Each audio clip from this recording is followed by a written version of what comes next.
வளைகுடா நாடுகள் என்று போற்றப்படும் துபாய் உலகில் மிக உன்னதமான விண்ணை முட்டும் கட்டிடங்கள் மற்றும் ஏராளமான இயற்கை சூழலுடன் அமைந்துள்ளது. இதில் ஒன்றுதான் அபுதாபியில் உள்ள மழைக்காடுகள். இதனை பற்றி ஒரு சிறிய கண்ணோட்டம். யாஸ் தீவின் கடல்சார் உலகம் மற்றும் துபாய் மழைக்காடுகள். அபுதாபியில் உள்ள யாஸ் தீவு மனிதனால் ஏற்படுத்தப்பட்ட ஒரு அழகிய தீவாகும். அபுதாபியிலிருந்து சுமார் 38 கிலோமீட்டர் தொலைவில் உள்ள இத்தீவிற்கு பாலங்கள் மற்றும் கடலுக்கிடையில் அமைந்துள்ள குகைவழி சாலை வழியே 40 நிமிடங்களில் சென்றடைய முடியும். மத்திய கிழக்காசியாவின் மிக பிரம்மாண்டமான கடல்சார் உலகமான த சீ வேர்ல்ட் இங்குதான் அமைந்துள்ளது.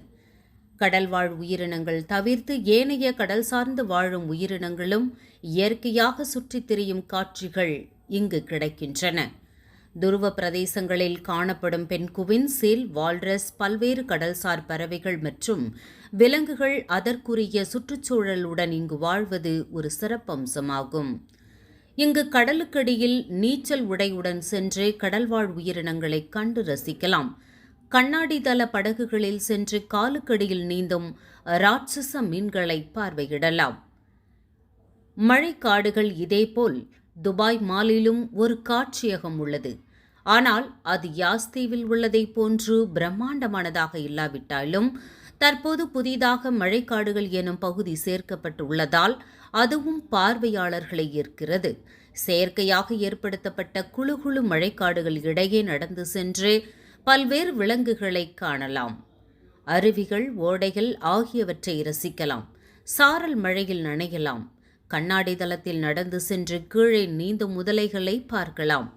அபுதாபி கடல்சார் உலகம் மற்றும் துபாய் மழைக்காடுகள் இரண்டுமே இம்முறை புதிய அனுபவங்களை எங்களுக்கு தந்தன.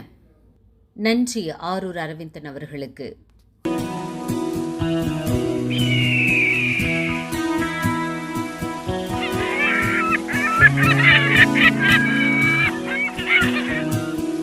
வெள்ளை பூக்கள் உலகம் எங்கும் மலரவே,